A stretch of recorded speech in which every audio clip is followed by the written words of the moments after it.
Shalom les bien-aimés, shalom frères, que je vous sois favorable. Soyez connectés, partageons la vidéo.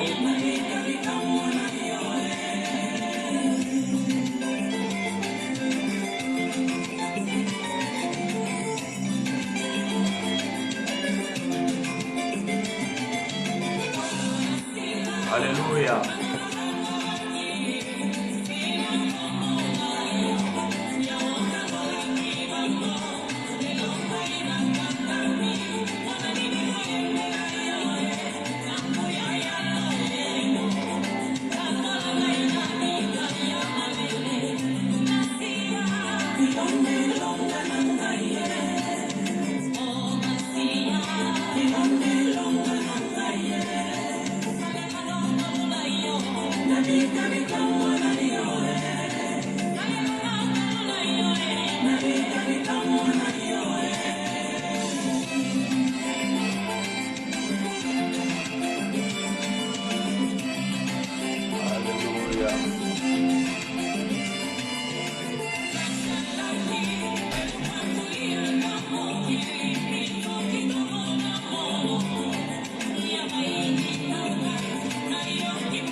Alléluia. Shalom, shalom, frères et sœurs. Que Dieu nous soit favorable. Ah, yes, aïe, aïe. Ah, yes,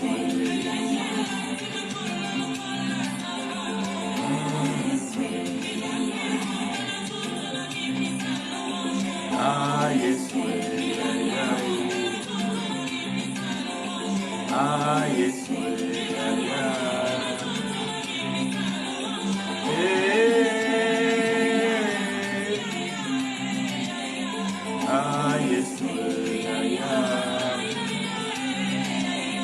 Ah, yes, aïe, aïe.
Ah, yes.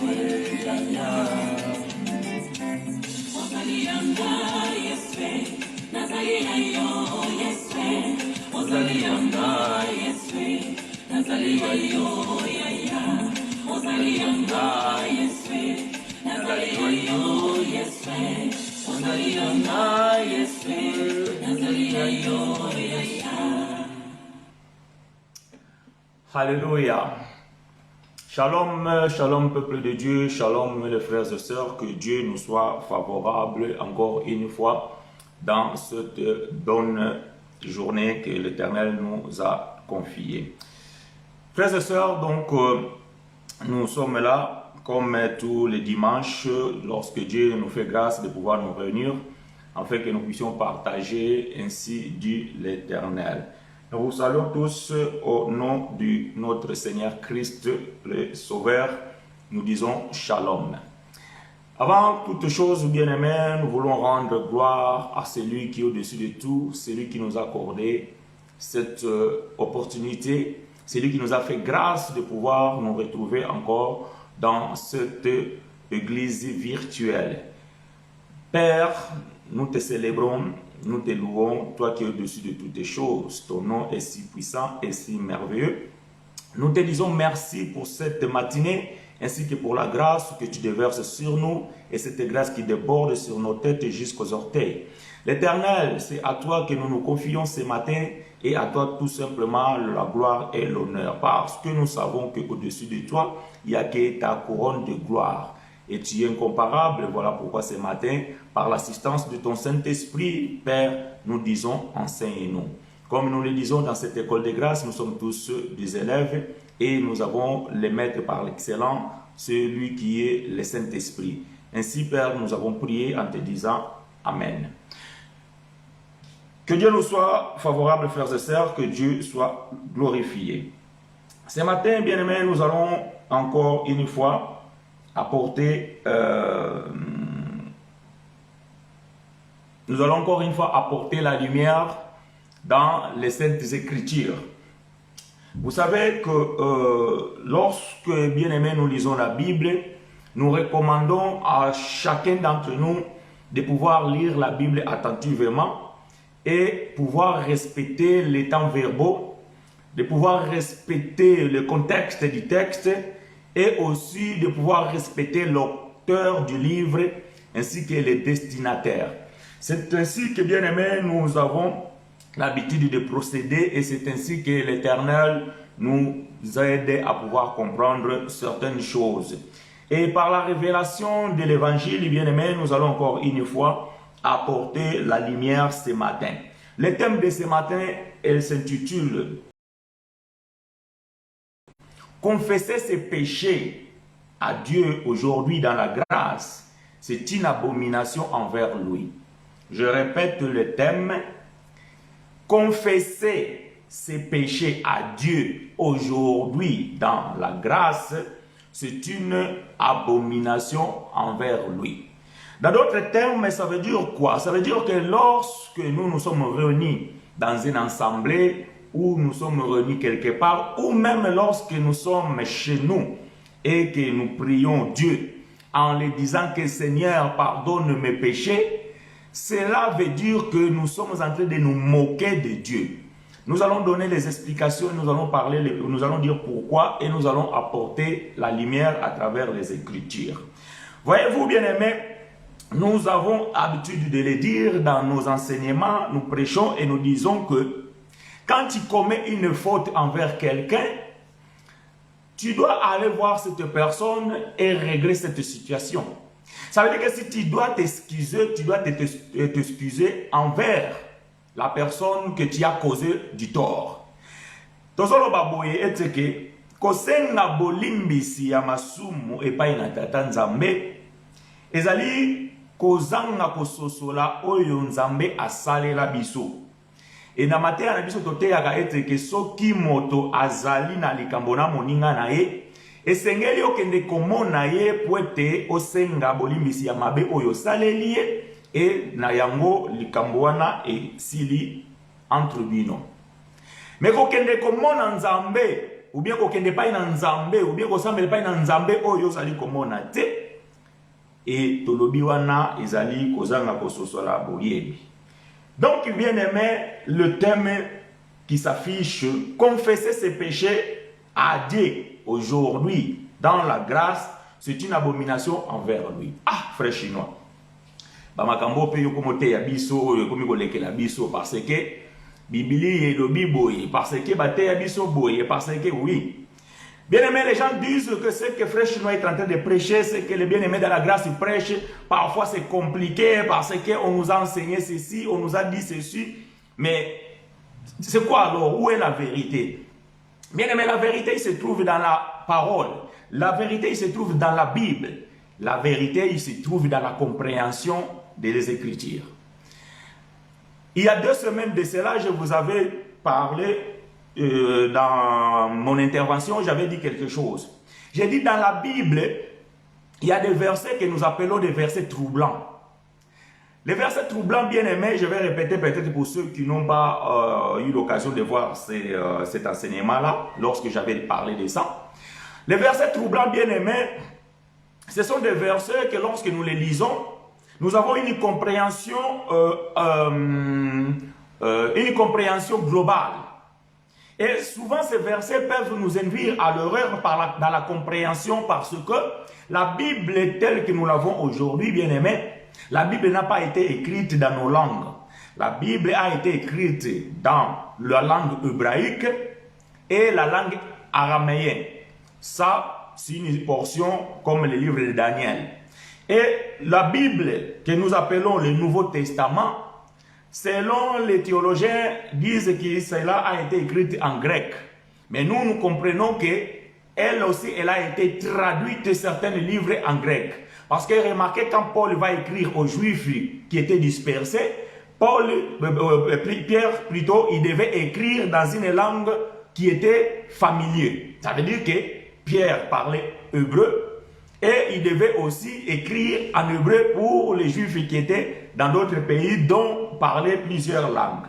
Mais seulement a été après traduit en grec et c'est à partir de là que les autres traductions ont apparu telles que français, anglais, espagnol, kikongo, lingala, swahili, etc., etc.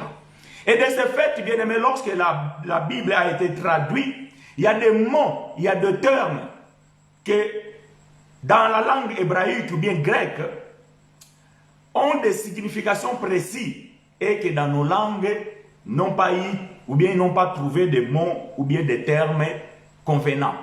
Et à cela, bien aimé, produit certains versets bibliques qui sont troublants.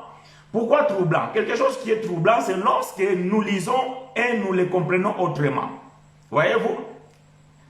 Crois au Seigneur Jésus-Christ et tu seras sauvé, toi et ta famille. Donc, pour moi, je comprends que mes enfants n'ont pas besoin de croire. Parce que moi, le Père, j'ai déjà cru. Automatiquement, mes enfants sont sauvés. Dans la révélation de l'Évangile, c'est une erreur. Voyez-vous, autrement, les premiers chrétiens qui ont cru, leurs descendants ne pouvaient plus croire parce qu'automatiquement, ils étaient sauvés. Donc, ce verset, c'est un verset troublant. Parce que moi, en lisant cela, je dis à mes enfants, vous n'avez pas besoin de croire, parce que moi, le Père, j'ai déjà cru. Non, ça veut dire tout simplement que la traduction n'a pas été convenable. Et c'est ce genre de verset, bien aimé, que lorsque vous les lisez, s'il n'y a pas d'explication, vous mourrez. Vous mourrez, bien aimé. Quand je dis vous mourrez ici, ce n'est pas que tu vas mourir, tu disparais, non. Ça veut dire que vous allez mourir dans la connaissance. Ça veut dire que vous allez se perdre. Mon peuple périt faute de connaissance. Puisqu'il n'y a pas la connaissance, bien aimé, vous vous perdez. Vous perdez dans ce que vous lisez, vous vous perdez dans ce qu'on vous prêche. Voilà, bien aimé, pourquoi ce matin, encore une fois, nous allons apporter la lumière sur un verset que nous allons expliquer ici.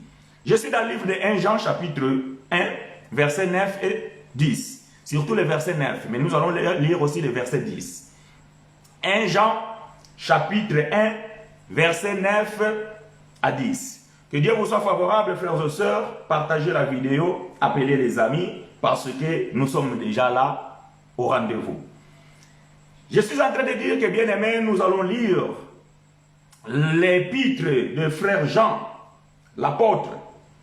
au chapitre 1, premier épître de Jean au chapitre 1, verset 9 jusqu'au verset 10. Je lis pour vous et avec vous. Si nous confessons nos péchés, il est fidèle et juste pour nous les pardonner et pour nous purifier de toute iniquité. Verset 10. Si nous disons que nous n'avons pas péché, nous les faisons menteurs et sa parole n'est point en nous. Parole du Seigneur. Voyez-vous bien aimé, ces versets, lorsque nous les lisons comme ça, alors vous allez me dire, frère chinois, ton thème ne colle pas. Oui, le thème ne peut pas coller avec ce verset. Pourquoi? Parce que le verset me contredit. Est-ce que c'est moi, frère chinois, qui a un problème? Ou c'est ce verset qui a un problème?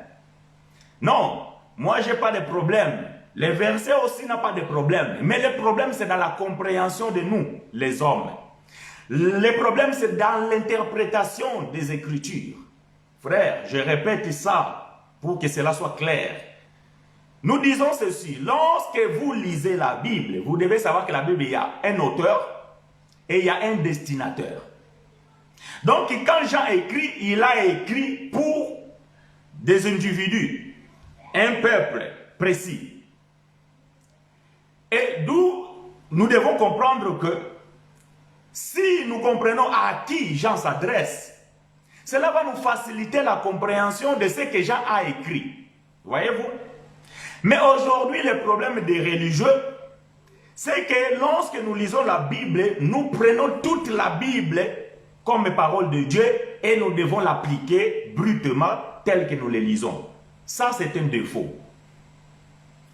Alors, frère Jean ici nous dit que si nous confessons nos péchés, il est fidèle et juste pour nous les pardonner et pour nous purifier de toute iniquité. Mais le thème de frère chinois, si vous confessez vos péchés à Dieu, aujourd'hui dans la grâce, c'est une abomination envers lui. Donc frère chinois, tu n'es pas d'accord avec frère Jean? Non, moi je suis d'accord avec frère Jean. Parce que lorsque frère Jean il a écrit ce livre, nous étions, ou bien ils étaient dans le premier siècle, dans la première génération des chrétiens. Et Jean va écrire à un peuple précis. Mais quand moi je lis ce livre aujourd'hui, en 2021, aujourd'hui nous sommes quand? Nous sommes le 12 ou le 13, je ne sais plus. Nous sommes le 11 ou le 12, je ne sais plus. Aujourd'hui, en 2021, quand je lis ça, si nous confessons, nous qui? Voilà la question que je dois me poser. Nous qui?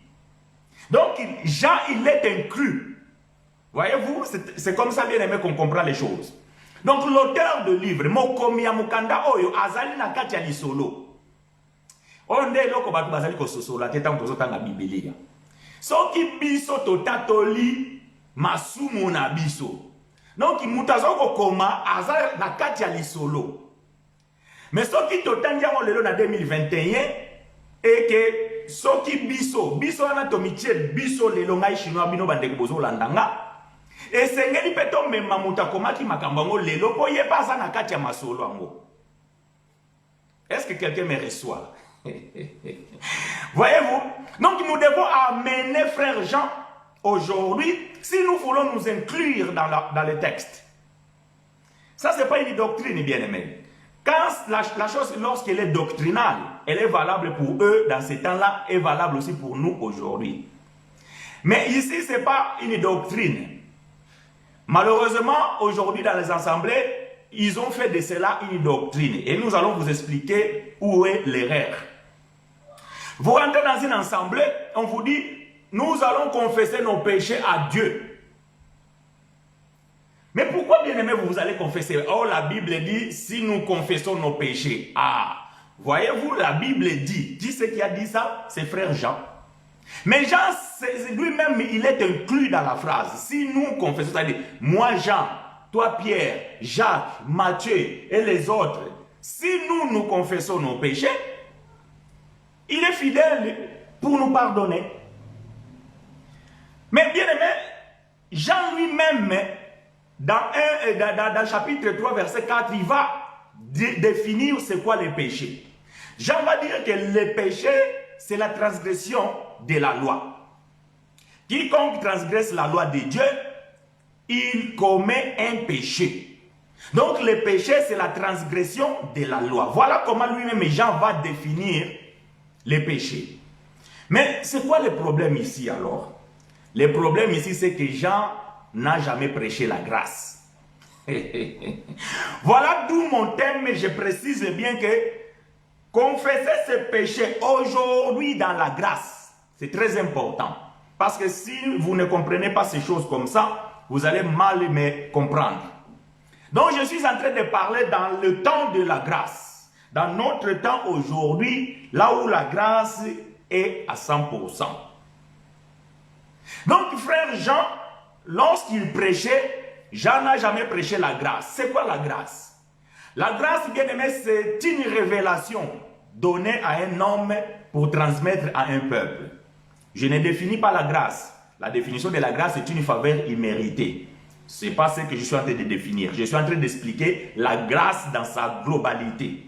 La grâce, bien aimé, c'est une révélation qui a été donnée à un homme que nous appelons frère Paul, pour que lui puisse transmettre à un peuple. Voyez-vous, la révélation n'a pas été donnée à Pierre.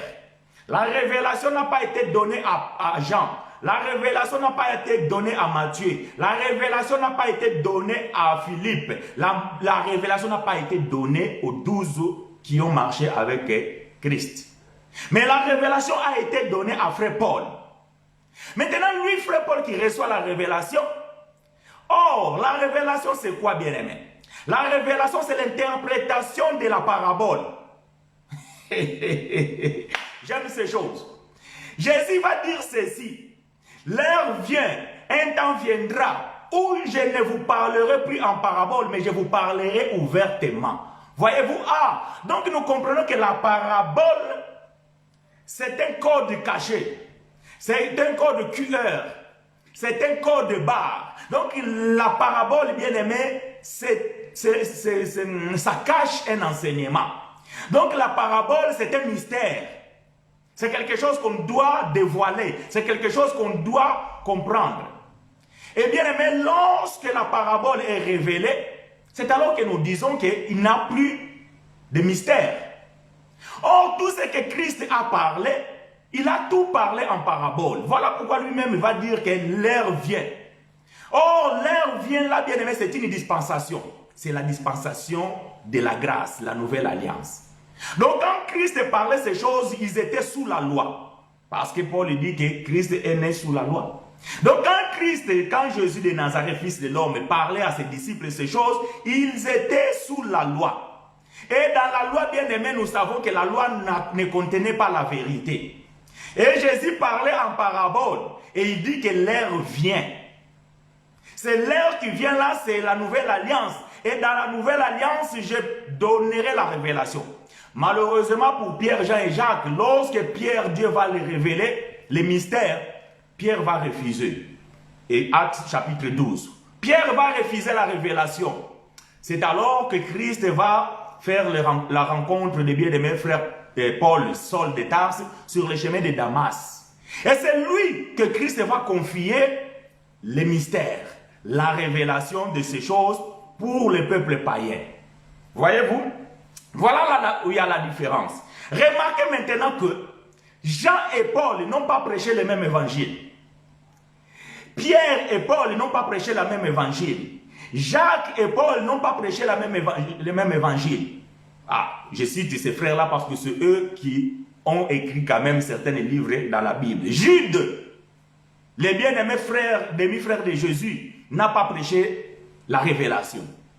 Non, ils n'ont pas reçu la révélation.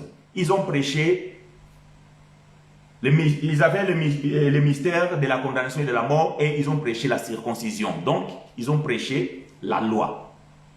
C'est ça la différence entre Paul et les autres. Donc, Paul a reçu un évangile spécifique destiné pour les païens. Et Jean-Jacques et les autres, ils avaient aussi un évangile qui était destiné aux circoncis, ça veut dire les juifs. C'est là où il y a la différence que vous devez comprendre, bien aimés, dans ces choses. Maintenant, remarquez, Jean dit ceci, si nous confessons nos péchés. Donc ça veut dire que quand Jean écrivait ces choses-là, il était conscient qu'ils étaient encore des pécheurs. Donc le frère Jean ici, il était conscient qu'il y avait encore le péché. Pourquoi? Parce que la loi était encore là, la loi physique.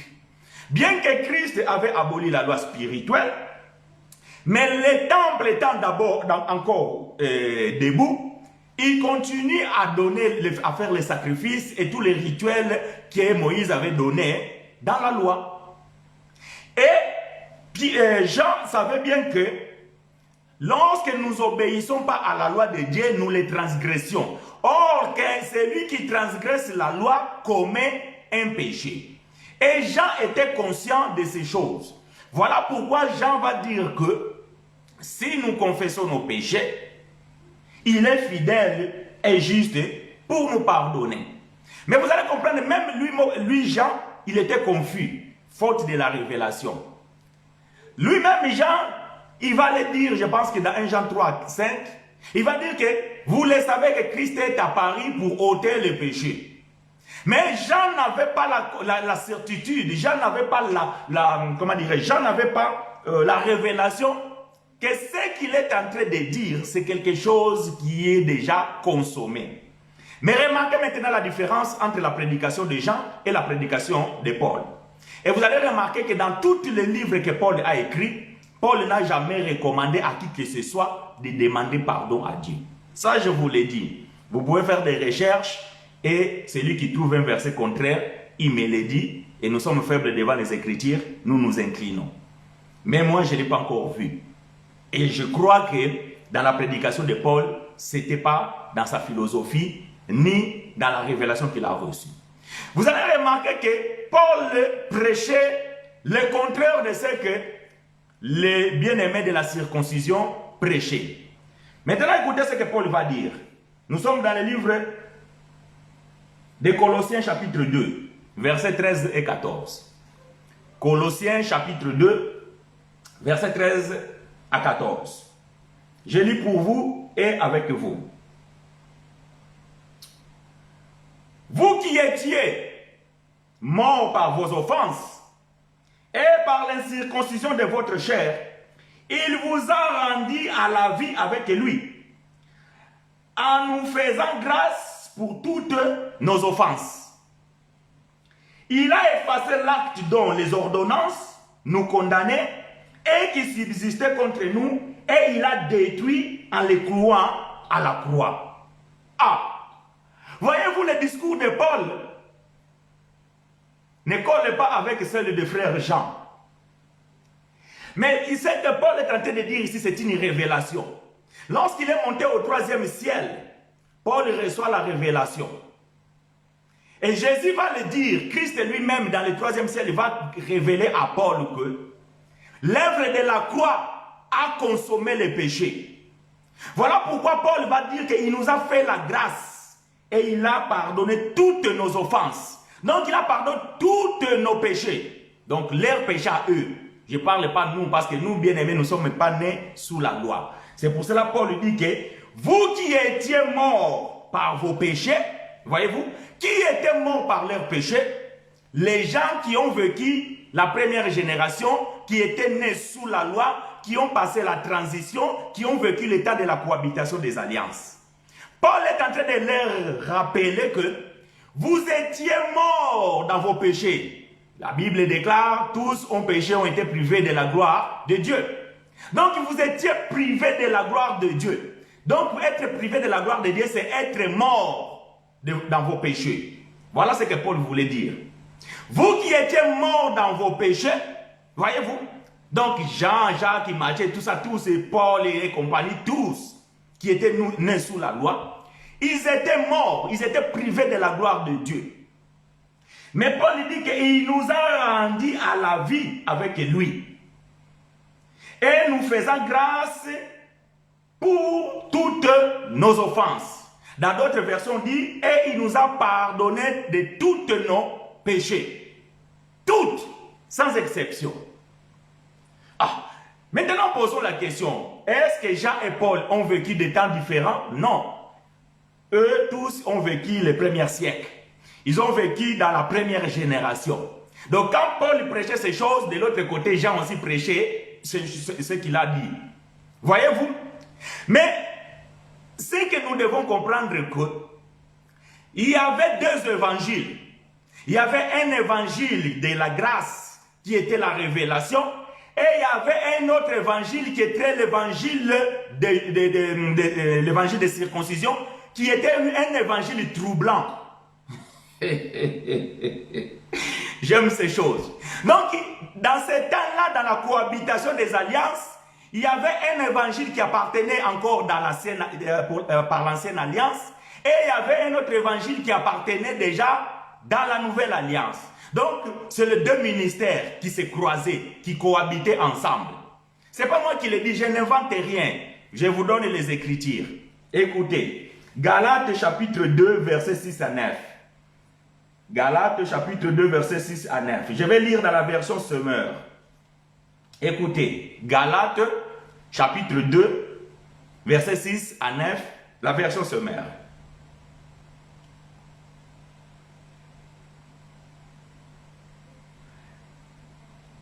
Galates chapitre 2, versets 6 à 9. Quelle a été, à cet égard, l'attitude des dirigeants les plus influents? Donc, les dirigeants les plus influents, dans Louis II, dit que ceux qui étaient les piliers de l'Église, donc Pierre, Jacques et Jean. En effet, ce qu'ils étaient alors, m'importe peu. Car Dieu ne fait pas de favoritisme. Eh bien, ces gens-là, très influents, ne m'ont pas imposé d'autres directives. Au contraire, ils ont constaté que Dieu m'avait confié la charge d'annoncer l'évangile aux non-juifs, comme à Pierre, c'est d'annoncer aux juifs. Voyez-vous ce que Paul est en train de dire? Donc, Dieu avait confié à Pierre, Jean, Jacques et les autres d'aller prêcher les Juifs. Mais quant à moi, Paul, Dieu m'a confié aussi l'évangile, mais pour aller prêcher les non-Juifs, c'est-à-dire que les païens, Batabikolo, les nations. Ok. Verset 8. Car celui qui agit en Pierre pour qu'il soit l'apôtre des Juifs, a aussi agi à moi pour que je sois celui des non-juifs. Voyez-vous, nous disons ceci que apôtre Paul, c'est notre apôtre à nous. Mais apôtre Pierre, apôtre Jean, apôtre Jacques, ce sont nos frères. Ça veut dire que leurs enseignements, il y a des choses que nous pouvons profiter lorsque cela colle avec la grâce. Mais il y a certaines choses que ces bien-aimés-là ont prêché, nous devons les laisser pour les Juifs. Parce que c'était des choses spécifiquement pour les Juifs. Donc Jean et Jacques, ils prêchaient que vous ne devez pas manger le cochon, vous devez vous faire circoncire, vous devez vous faire baptiser dans l'eau, vous devez aller apporter la dîme. Ça, c'était leur ministère, parce qu'ils devaient continuer à prêcher ça pour les Juifs. Et ces choses, nous devons aussi laisser ça pour les Juifs. Mais ce que Paul a prêché, c'est ce que nous avons bien aimé pour la doctrine. Alors Paul dit que celui qui a appelé Pierre pour être apôtre des Juifs, voyez-vous, ce n'est pas moi qui le dis, c'est la Bible. Pierre était apôtre des Juifs.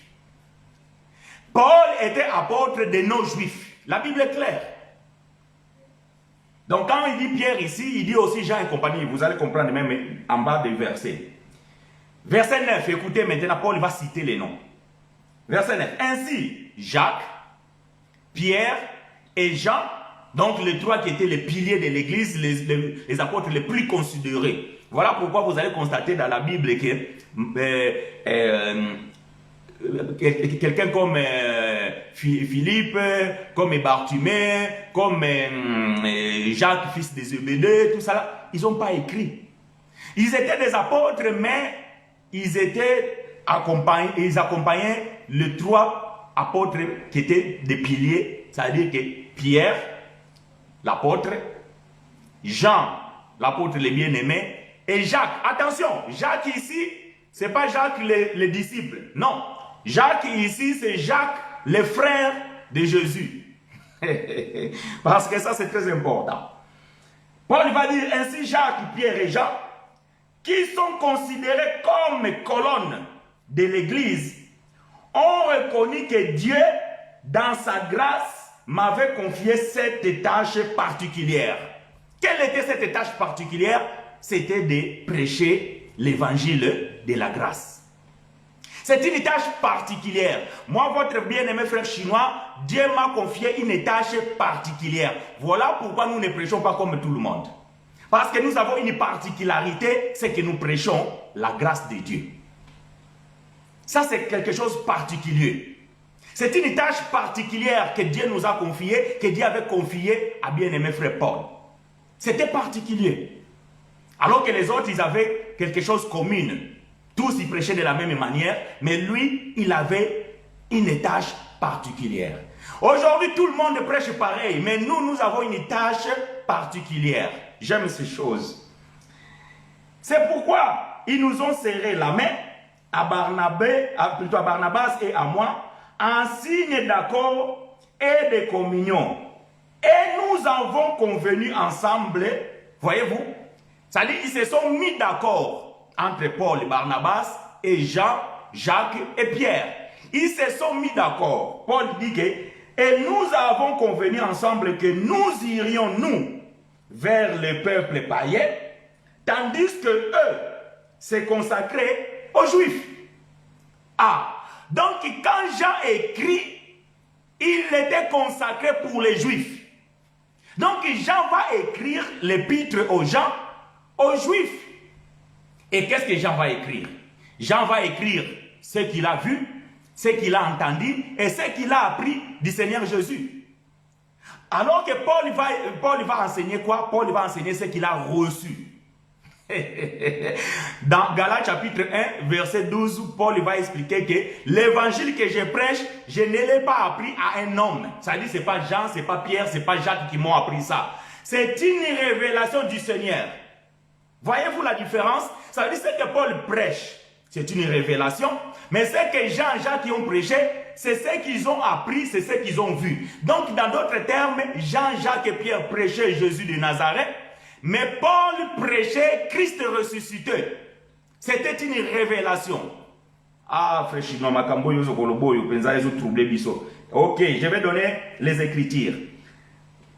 1 Jean, hein, là où nous sommes, 1 Jean. Lisons du premier verset jusqu'au 3. Comprenons ça. 1 Jean, nous allons lire du chapitre du verset 1 jusqu'au verset 3. Ou bien jusqu'au 5. On va aller jusqu'au 5. 1 Jean chapitre 1, 1 à 5. Écoutez. Ce qui était dès le commencement, c'est que nous avons entendu de qui? De Jésus de Nazareth. Ce que nous avons vu de nos yeux et ce que nous avons contemplé et que nos mains ont touché. Donc Jean, il a touché Jésus. D'ailleurs, la Bible dit, il dormait, il mettait sa tête sur la poitrine de Christ, de Jésus de Nazareth. Ce que nos yeux et ce que nos mains ont touché concernant la parole de vie. Car la vie a été manifestée et nous l'avons vue et nous lui rendons témoignage. Et nous vous annonçons la vie éternelle qui était auprès des pères et que nous avons et qui nous a été manifestée. Ce que nous avons vu et entendu de Jésus de Nazareth, nous vous l'annonçons à vous aussi.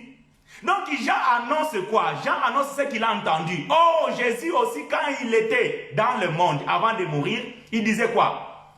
Si vous ne pardonnez pas vos bien-aimés, votre Père aussi qui est au ciel ne vous pardonnera pas. Donc Jésus aussi enseignait que vous devez confesser vos péchés à Dieu.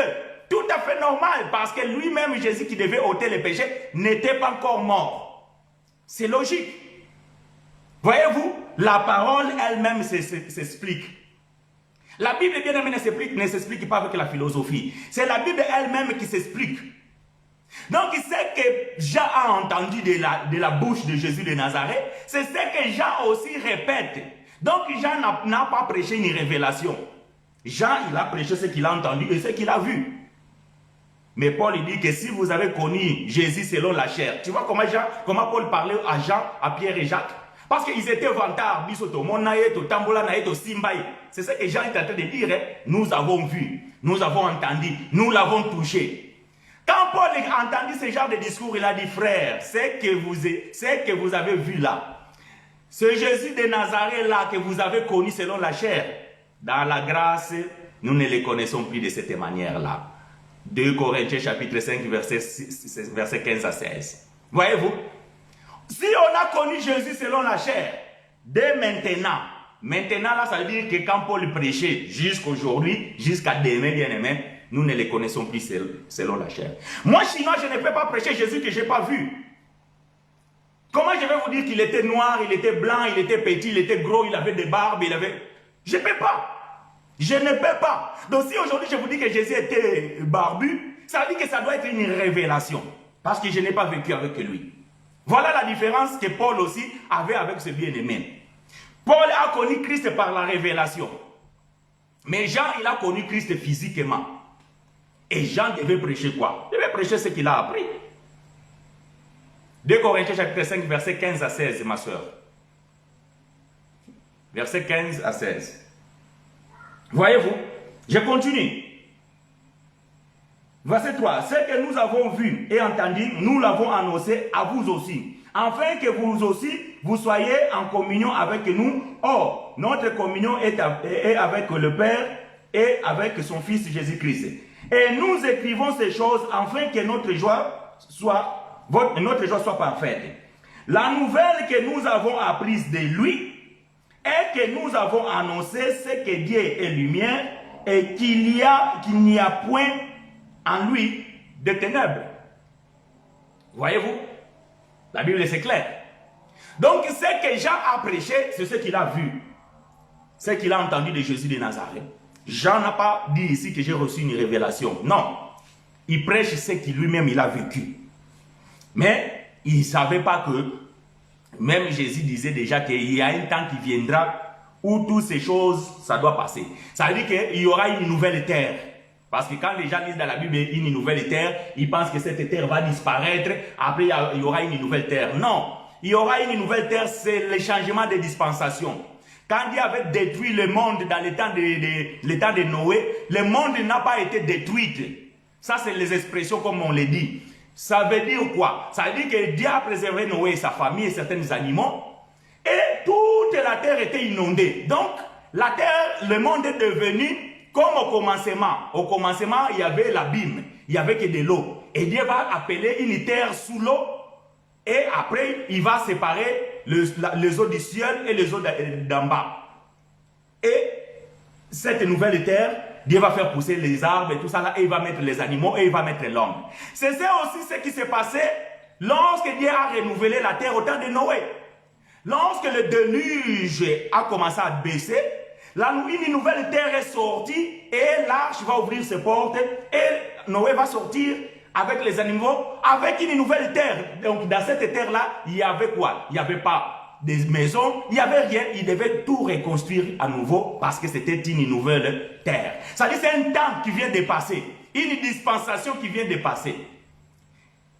Et c'est ça qui aussi s'est passé au temps de Christ. Quand Christ meurt à la croix, c'est un changement de dispensation, une nouvelle terre commence.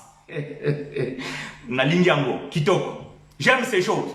Voyez-vous? Donc, bien aimé, Jean n'avait pas la connaissance de ces choses. Jean ne comprenait pas ça, parce que ça c'est une révélation, ce n'est pas une inspiration. Jean était inspiré. Tu sais, quand vous êtes inspiré, il y a beaucoup de gens qui s'inspirent des frères chinois. Ah, frère chinois, quand ils parlent comme ça, il n'y a pas longtemps, mon fils, il m'a dit, papa, mon professeur de mathématiques, il parle comme toi, quand tu prêches. Je dis, en bon comment? Ah, je ne sais pas comment expliquer, mais quand tu parles, donc, ça veut dire que mon fils, il comprend que son professeur, s'il me connaissait, peut-être il s'inspire des frères chinois. Voyez-vous, quand vous inspirez, vous inspirez de quelqu'un, Donc, ah, j'aime comme frère chinois parle. Ah, moi aussi je vais parler comme lui. Donc, tu t'inspires de moi. Voyez-vous, Jean, il avait une inspiration de ce que Jésus était. Mais Paul, il a reçu une révélation. Voilà la différence. Parce que les gens ne comprennent pas que l'évangile, c'est une révélation, ce n'est pas une inspiration. Oh, bien aimé, Dieu m'a inspiré un message pour aujourd'hui. Ah, ndeko, tika makambo yoko. Ndeko moka becho li baku na église, mbala moko oluki les versets na Bible yoko te ya yo, nzambe muta inspiré yo. Te. L'évangile, bien aimé, c'est une révélation. Et Jean n'avait pas la révélation. Voilà pourquoi Jean disait que nous devons encore confesser nos péchés, alors que lui-même va écrire que Jésus est venu pour ôter les péchés. Mais si Jésus a ôté les péchés, quel péché alors devons-nous confesser, frère Jean?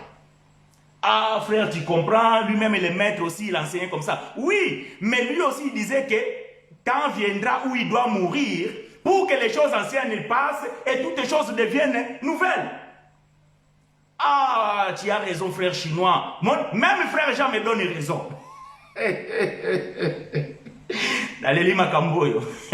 Quand je prêche comme ça, les gens disent, ah, ce frère, il est prétentieux. Non, ce n'est pas une prétention, c'est une façon de parler.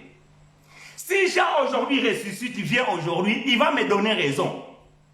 Parce qu'eux-mêmes, ils ont donné raison à frère Pierre, plutôt à frère Paul. Parce que Paul prêchait ce que je suis en train de dire. Voyez-vous?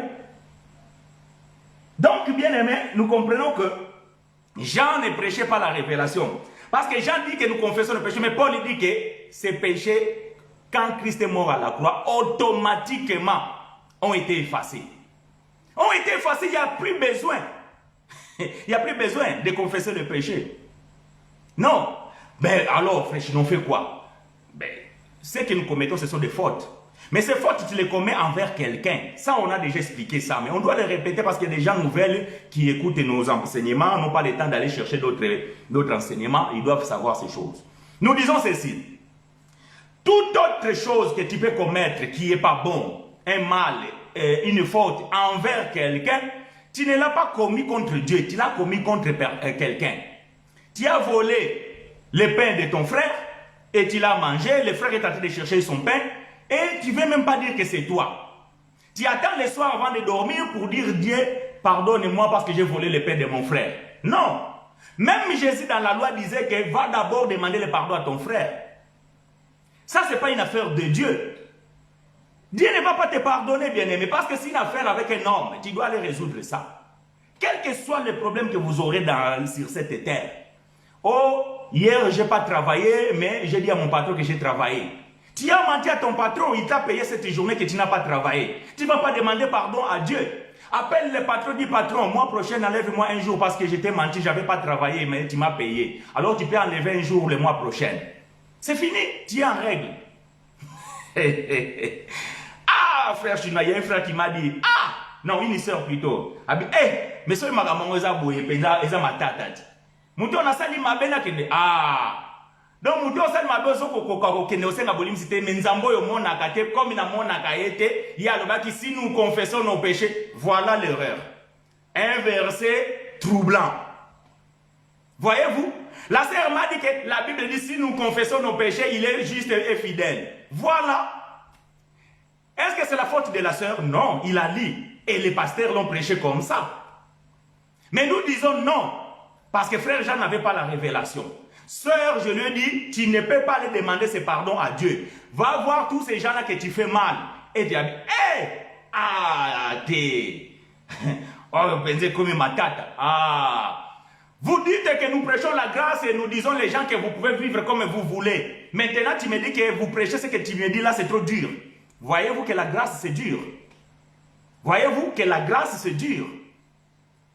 Bien aimé, prêcher la grâce, c'est pas tout simplement dire que non, bien aimé, vous êtes déjà sauvés, maintenant quoi? On fait ce qu'on veut? Non. La grâce ne nous enseigne pas comme ça. 1 Timothée, Tite chapitre 1, verset 9 à descendant, dit quoi? La grâce nous enseigne à abandonner la convoitise de ce monde, à vivre une vie de piété. Voilà ce que la grâce enseigne. La grâce n'enseigne pas quoi? La grâce enseigne que quand tu commets une faute envers un frère, envers une soeur, va et résous avec cette personne. N'attends pas le soir ou ne t'agenouille pas avec les yeux au ciel, comme si Dieu habite au ciel et là, oh Dieu, pardonnez-moi, j'ai volé. Non! Faux et archi faux. Tout ça parce que Jean dit si nous confessons. Mais Jean, quand il disait cela, il a dit dans ce temps-là, nous, Jean et ses frères à cette époque-là, les Juifs, Paul dit ici qu'ils étaient destinés à prêcher les Juifs. Et Jean prêchait comme ça chez les Juifs parce qu'il savait qu'ils ne pouvaient pas obéir à la loi. Alors que le péché, c'est la transgression de la loi. Est-ce que c'est compliqué à comprendre ça? Non. Voyez-vous? Donc voilà bien aimé, vous devez comprendre ces choses. Ces bien aimés là, ils avaient un évangile différent. Hébreux chapitre 9, verset 24 à 26. Écoutez ce que bien aimé frère Paul va nous faire comprendre encore. Hébreux chapitre 9, verset 24 à 26. Que Dieu vous soit favorable, bien aimé. Vous êtes la bienvenue dans cette école de la grâce de Dieu. Nous allons aller vraiment vite. Parce que dans 10 minutes, je dois mettre point virgule dans cet enseignement parce que je ne vais pas dépasser 1 heure. Parce que mes vidéos sont tellement longues que ça fait trop long. Hébreux chapitre 9, verset 24 à 26, je lis avec vous et pour vous. Car Christ n'est pas entré dans un sanctuaire fait de mains d'hommes, en imitation du véritable. Mais il est entré dans le ciel même, en fait de comparaître maintenant pour nous devant la face de Dieu. Et ce n'est pas pour s'offrir lui-même plusieurs fois qu'il est entré, comme les souverains sacrificateurs entrent chaque année dans le sanctuaire avec du sang étranger. Autrement, il aurait fallu qu'il y ait souffert plusieurs fois depuis la création du monde, tandis que maintenant là, ce n'est pas aujourd'hui en 2021, non, maintenant, dans le temps de Paul, dans les premiers siècles, dans la première génération, maintenant, voyez-vous, maintenant, quand Jean vivait, quand Jean prêchait ces choses qu'on vient de lire là, Paul aussi prêchait de ce côté ces choses.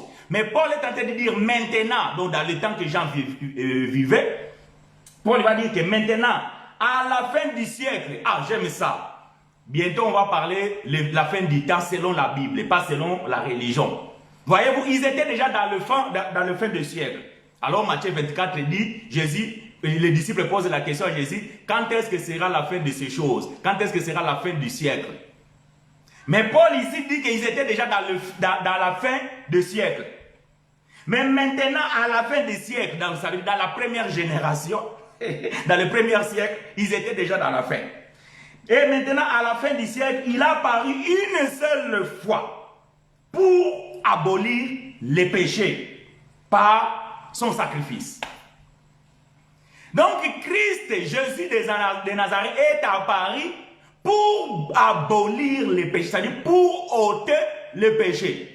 Donc, c'est que bien aimé Jean lui-même, parfois, il disait oui, tantôt non, tantôt oui, Jésus est apparu pour ôter les péchés, mais il ne savait pas si ces péchés étaient ôtés. Pourquoi Jean ne savait pas? Parce qu'il voyait que le temple est debout, les gens continuent à amener les sacrifices, les gens continuent à amener les sangs, les gens continuent à faire des choses. Donc, du coup, cela troublait Jean. Donc, Jean ne savait plus entre ce que Jésus avait dit qu'il va mourir à la croix et son sang va être versé pour leurs péchés. Et les gens sont en train de continuer à transgresser la loi. Jean était confus. Voyez-vous, Jean était confus. Pourquoi? Parce qu'il n'avait pas la révélation. Donc, il ne savait pas que ce temps-là, malgré que le temple était encore debout, c'était déjà la cohabitation, la transition. Quand on parle de la transition, ça veut dire que c'est quelque chose qui va disparaître et quelque chose d'autre va rentrer en action. Jean n'avait pas cette révélation. Voilà pourquoi je vous dis, si Jean vient aujourd'hui, il va être d'accord avec ce que je prêche. Et il va dire Amen en plus. Voyez-vous? Donc, Paul dit que Christ est apparu une fois pour toutes. Une fois pour toutes. Pour faire quoi? Pour ôter les péchés. Donc ici, Christ a ôté le péché. Quel est ce péché que nous allons confesser à Dieu? C'est une abomination. Quiconque confesse ce péché à Dieu est en train de dire que Christ a échoué. Voilà pourquoi je dis dans mon thème que c'est une abomination envers lui. Lui qui est Dieu. Je l'ai mis en majuscule pour que vous compreniez que lui là, c'est Dieu. Quiconque confesse, quand vous allez dans les assemblées, les gens, oh, to bonde la to senga bolimi sa masumu na biso pa nzambe, oh Bible lobaki ke soki to beli masumu na biso bolimi sa biso. Vous êtes dans l'abomination. Ça veut dire que vous êtes en train de vous moquer de Dieu. Voyez-vous, moi j'habite ici avec ma femme dans ma maison. Bon, excusez-moi de parler de ma maison. C'est pas le lieu de le dire, mais juste une métaphore que je vais faire ici. Je vis avec ma femme dans ma maison. Et je dis, chérie, tu vois, c'est ici que j'ai mis l'argent. Après, tu les prends pour faire des courses et tout. Et je viens le soir comme ça. Ma femme me dit qu'il n'y a pas l'argent. Ah, je dis, mais comment ça, il n'y a pas l'argent? J'avais mis l'argent ici. C'est pas toi qui l'as pris parce qu'on n'est que deux. Oh non. Mais attends, tu te moques de moi ou quoi? Voyez-vous? Pourquoi je dis ça? Parce que j'ai mis l'argent là et on n'est que deux, toi et moi. Donc s'il y a quelqu'un qui a pris cet argent, ça doit être toi. Maintenant, tu me dis que tu ne l'as pas vu. Donc, tu te moques de moi ou il y a des fantômes dans cette maison. Voyez-vous? La Bible dit que Christ a ôté le péché et vous vous moquez de Dieu pour venir dire encore que pardonne-nous nos péchés. Ça veut dire que vous dites que Dieu n'a rien fait. Ça veut dire que Jésus, lorsqu'il est venu, il a échoué. Il n'a pas ôté le péché, parce que sa mission c'était de ôter le péché. Comment ça fait-il Jésus, il a ôté le péché, mais le péché existe encore. Ça veut dire que le péché est plus résistant que la croix de Christ. Voilà ce que vous faites dans vos assemblées. Voilà ce que vous faites dans vos maisons. Quand vous demandez le pardon. Le pardon de quoi? Oh, même nos péchés inconscients. Quel pardon inconscient? Est-ce qu'un homme peut commettre un péché inconscient? Au yibi, aux inconscients que yibi mabe. Quel péché inconscient? Oh, peut-être na kanisa kilikamo. Donc même ma kanisa na yoko yebate ke ndenge nazo kanisa boye ke no nini. So bandi yako kanisa ke na boma moto. Yo mozo yebate ke na kanisa na déjà mabe. Ça c'est inconscient. Quel péché inconscient? Les péchés inconscients n'existent pas. Tout péché que l'homme peut commettre est conscient. Toute faute que l'homme peut connaître, il est conscient. Il est conscient. Voyez-vous, il est conscient. Mais, quand tu es conscient que ce que je viens de commettre, c'est une faute envers mon frère, ne va pas vers Dieu. Va voir ce frère-là et demande des excuses. Demande des excuses. S'il te pardonne, oui, s'il ne te pardonne pas, au moins toi tu as fait ton devoir. Voilà, bien-aimé, voilà ce que nous disons. Mais Jean va dire ceci. 1 Jean, chapitre 1, verset 9. Si nous confessons nos péchés, il est fidèle et juste pour nous pardonner et pour nous purifier de toute iniquité. Ah, donc, il ne va pas seulement pardonner, mais il va aussi nous purifier. Ça aussi, vous allez comprendre que bien-aimé frère Paul n'a pas prêché comme ça. Paul n'a pas prêché comme ça. Donc ce que Paul prêchait n'a rien à voir avec ce que Jacques, Matthieu et Pierre prêchaient. Paul va dire ceci. Écoutez, Hébreux chapitre 10, verset 9 à 10. Hébreux chapitre 10, verset 9 à 10. Je suis dans la version Semeur. Hébreux chapitre 10, verset 9 à 10, la version Semeur. Paul va dire ceci. Ensuite, il déclare: voici, je suis venu pour faire ta volonté. Ainsi, il a aboli le premier état des choses pour établir le second. Et c'est en raison de cette volonté de Dieu que nous sommes purifiés du péché, grâce au sacrifice que Jésus-Christ a offert de son propre corps, une fois pour toutes. Voyez-vous, le verbe ici, il est dans le temps passé. Donc quand Paul prêchait ces choses et que de l'autre côté Jean est en train de dire aux gens que venez, demandons le pardon, il va nous pardonner, il va nous purifier. De l'autre côté Paul est en train de dire que le pardon c'était à la croix et la purification c'était à la croix.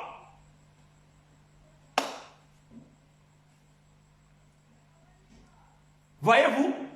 Donc entre ce que Paul prêchait et ce que Jean prêchait ne collait pas. Entre ce que Paul prêchait et ce que Pierre prêchait ne collait pas. Entre ce que Paul prêchait et ce que Jacques prêchait ne collait pas. Voilà pourquoi, partout où Paul a bâti les assemblées, dans la Galatie, dans le Corinthe, dans Colosse, en Éphèse,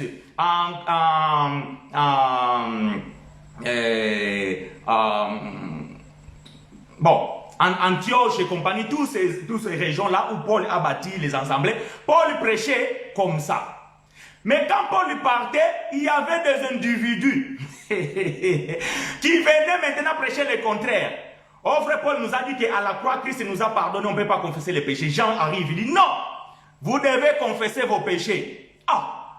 Et les gens, ils étaient troublés. Voyez-vous, Galates chapitre 1. Galates chapitre 1, verset 6 à 8. Écoutez, Galates chapitre 1, verset 6 à 8, je lis pour vous. La Bible dit ceci. C'est Paul qui dit ici, c'est Paul qui écrit aux Galates.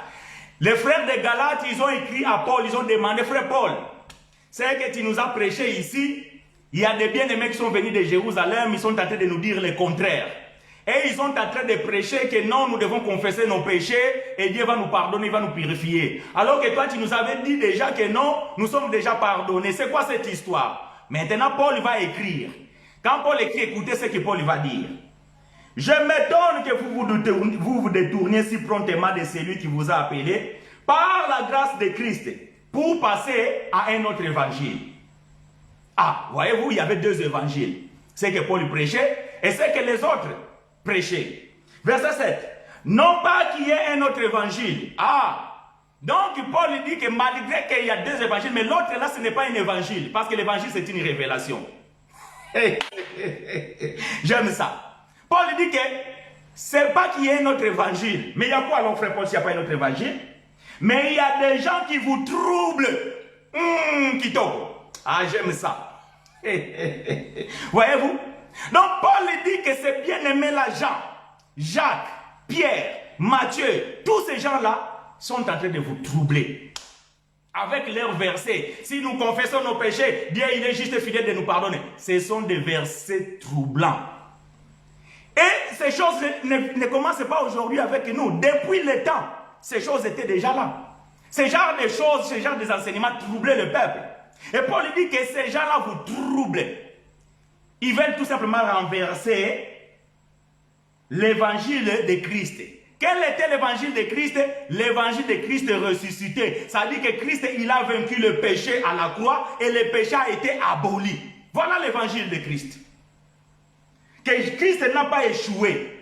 Que Christ, il a accompli son objectif. Sa mission sur la terre, c'était de ôter le péché. Et Christ l'a fait. Voilà ce que Paul prêchait. Mais les autres sont en train de troubler le peuple. Oh bien-aimé, oh frère, vous allez faire la purification. Purification de quoi? So une autre a salité, va dans la salle de bain, chocolat, minika 4 fois, c'est ça même 1 litre, il y a shampoing. Ngulutan zoto na openza poko mapeto. Oui, là. Oh na sala ki mécanique bilamba na ngezo pesa solo. Zwa yango nika yango purifie yango eko ma propre. Mais quant à ton esprit, quant à toi, bien-aimé, la purification était sur la croix. Le pardon du péché, c'était à la croix. Christ, il a mis fin à la loi. Et par conséquent, il n'y a plus de transgression. Là où il n'y a pas la loi, Paul dit, il n'y a plus la transgression. Botaka kamote, ba pasteur, ba docteur, ba bishop, ba archibishop. Vous ne lisez pas ça? Là où il n'y a plus la loi, il n'y a plus la transgression de la loi. Et Romains chapitre 10, verset 4 dit quoi? Christ est la fin de la loi pour ceux qui croient. Ah, nous comprenons que vous ne croyez pas à ce qui est écrit. Il y a un besoin que vous frère Paul est besoin que vous dites ça. Parce que Mamou Paul a lobby et c'est fait ça kabinoté. Et c'est ce que Jean faisait. Ils sont allés partout là où Paul a prêché. Ils ont commencé à combattre l'évangile de Paul. Oh non, ce que Paul vous a dit là, non, c'est pas valable. Nous, Jésus ne nous a pas enseigné comme ça. Oui, Jésus de Nazareth, il vous a enseigné, vous les Juifs. Mais les païens ici, ils ont reçu la révélation de l'évangile. Laissez-les en paix. Laissez-nous en paix, les pasteurs religieux. Foutez-nous la paix comme disent les Français. Nous prêchons Christ ressuscité, la grâce de Dieu. Alors arrêtez de nous troubler ici avec vos enseignements de l'égalisme, de la religion. On en a marre de ça. Voyez-vous, on en a marre. Je dois courir parce que bien aimé, je dois finir. Voyez, vous comprenez bien aimé que Paul dit que Christ nous a purifiés. Donc, si Jean, il a dit qu'il faut confesser les péchés pour se faire pardonner et pour être purifié, Paul dit que en raison de cette volonté de Dieu que nous sommes purifiés du péché. Point barre. Voilà. Voyez-vous? Et ça, c'était une promesse de Dieu. La promesse de Dieu dans la bouche du prophète Jérémie, chapitre 31, verset 31 à 34. Écoutez ce que Jérémie avait déjà prophétisé. Jérémie avait déjà prophétisé ces choses. Jérémie, chapitre 31, verset 31 à 34 dit ceci. Voici les jours viennent. Ce que Jérémie disait, ce n'était pas pour l'ancienne alliance. C'est des choses qui devaient venir. Quand? Dans une nouvelle alliance. Alors, qu'est-ce que Dieu avait dit dans la bouche des prophètes Jérémie? Voici les jours viennent, dit l'Éternel. Ce n'est pas Jérémie qui parle ici. Ça, c'est la parole de Dieu.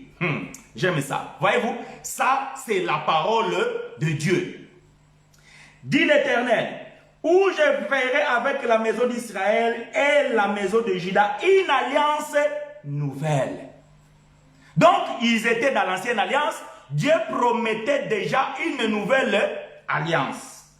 Non comme alliance que j'ai traitée avec leur père, les jours où je les ai saisis par la main pour les faire sortir de l'Égypte, des pays d'Égypte, l'alliance qu'ils ont violée, quoique je fisse leur maître, dit l'Éternel. Voyez-vous, la première alliance que Dieu avait faite avec Moïse, avec le peuple d'Israël, ils l'ont violée. Parce qu'en désobéissant une loi, ils désobéissaient toute la loi. C'était une viole de l'alliance. Et par conséquent, ils ont transgressé la loi et ils ont commis le péché.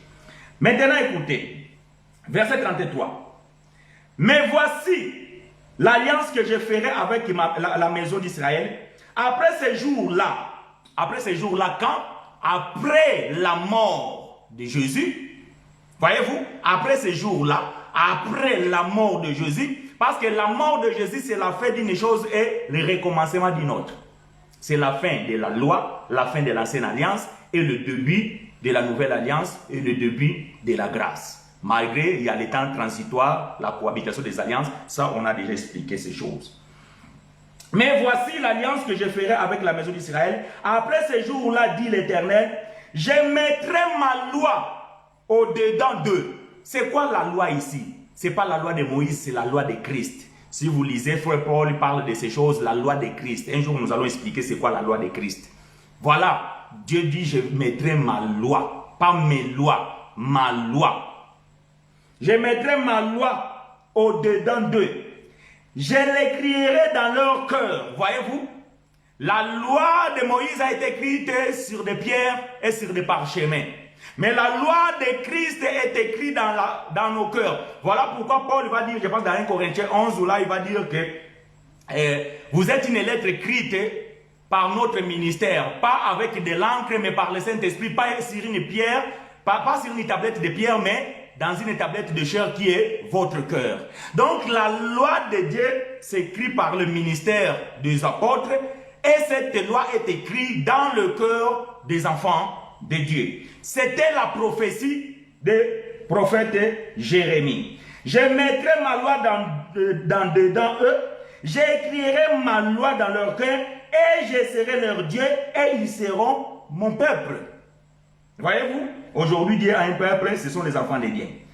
Celui-ci n'enseignera plus son prochain, parce que c'est le Saint-Esprit qui enseigne, ni celui-là son frère, en disant, connaissez l'Éternel, car tous me connaîtront. Depuis le plus petit jusqu'au plus grand, dit l'Éternel. Écoutez maintenant attentivement. Car je pardonnerai leur iniquité et je ne me souviendrai plus de leurs péchés. Tito. Dieu lui-même déjà avait promis dans la bouche du prophète Jérémie que quand je pardonnerai leurs péchés, il a pardonné les péchés ou selon l'évangile de frère Paul à la croix. Et Dieu dit qu'à partir de cette date-là, c'est fini. J'aurai pris les souvenirs du péché. Si Dieu lui-même dit qu'il n'y aura plus de souvenirs du péché, vous vous moquez de lui. Parce que vous dites non, je continue, il faut me pardonner. Ce que tu commets aujourd'hui, bien-aimé, c'est une faute. Et ça, tu dois aller arranger avec la personne que tu as commis la faute. Quant au péché selon la Bible, la transgression de la loi, ça, Dieu ne se souvient plus de ça. Voyez-vous? Écoutez le péché dans la loi. Moïse a dit que si on prend une femme dans flagrant délit, il doit être lapidé avec des pierres. Ça, c'est la loi. Donc, cette femme doit mourir. Est-ce qu'aujourd'hui, bon, mais quand on a dit ngomba, oh, pasteur, moniseur, abimaïna mubali moko ya libanda siko na memi à l'église, tobo maye, selon ce qui est écrit dans la Bible. Non, la Bible dit, c'est écrit dans la Bible. Ah, ok. Et comment la Bible dit, oh, dis-moi, comment la Bible, bino bozobo yango. Oh, comment la Bible. C'est aussi écrit dans la Bible. Vous devez les lapider. Oh, ngana memi mwasi na ngai, asali ekobo, na memi na kati ensemble. Bozo mabanga bobo maye. Bon, voyez-vous? Pourquoi vous n'appliquez pas ce qui est écrit dans la Bible? Ok, ah, ça vous reconnaîtrez que ça c'est la loi. Ignorant, bande de sorciers, des escrocs. Vous devez prêcher la vérité, bien-aimé. Voyez-vous? Dieu dit qu'il ne se souviendra plus. Ça veut dire qu'une femme qui commet l'adultère, il a commis une faute. Ça, ce n'est plus affaire de Dieu, c'est son affaire avec son mari. Il demande pardon à son mari. Si le mari est d'accord, il le pardonne. Si le mari n'est pas d'accord, il le fout dehors. Elle sera enseignée. Ce que tu as semé, c'est ce que tu moissonneras. Tu as semé la prostitution, tu as semé l'adultère, tu vas récolter le divorce. Voilà. Tu as semé l'adultère, ton mari t'a tabassé, tu as récolté le tabassage. Je ne recommande pas aux frères de tabasser les femmes. Non. Parce que beaucoup de gens parfois ils comprennent mal ces choses. Non, ce n'est pas ce que je suis en train de dire. Mais je dis que si cela arrive, ça veut dire que cette femme, on ne peut plus la tuer, on ne peut plus la lapider. Mais elle va subir les conséquences de sa sémence, de son œuvre. Mais dans le temps de la loi, c'était un péché, il devait être lapidé. Mais ça, Dieu ne se souvient plus de ces choses. Il a dit que j'ai tout oublié. Mais malheureusement, la religion ne connaît pas ces choses. Voilà ce que Dieu avait dit. Celui qui n'est pas d'accord avec moi, nous sommes là. Celui qui a une question, je suis là. Mais bien aimé, sachez que l'évangile de la grâce, c'est un évangile qui libère la personne dans une compréhension. Et ça, personne ne va nous le ôter. Ça, je vous l'ai dit. Personne ne peut l'enlever. Ça, c'est notre force. Et nous sommes dans la joie. Que Dieu nous soit favorable, frères et sœurs. Encore une fois, la parole a été prêchée. Celui qui a les oreilles pour entendre, il entend, ainsi dit l'Éternel. Celui qui a des doutes, n'hésitez pas de m'écrire ou bien de m'appeler et nous allons partager ces choses. Quant à nous, bien-aimés, rendez-vous au prochain numéro, même chaîne, même heure. Que Dieu nous soit favorable. Je suis votre bien-aimé frère chinois. L'évangile de grâce, c'est la révélation de Dieu. Que Dieu nous soit favorable, bien-aimé. Je prie que la semaine qui s'annonce, Dieu nous guide, qu'il soit devant comme éclaireur, derrière comme un protecteur. Et que les portes s'ouvrent partout là où vous allez frapper. Et s'il y a parmi nous quelqu'un qui souffre, qui est malade, j'implore la grâce de Dieu sur lui. Et la droite de l'Éternel puisse te sortir de cette souffrance. Reçois cette parole au nom de notre Seigneur Christ et le Sauveur. Je vous salue bien aimés, je vous souhaite très très bon appétit. À dimanche prochain. Merci.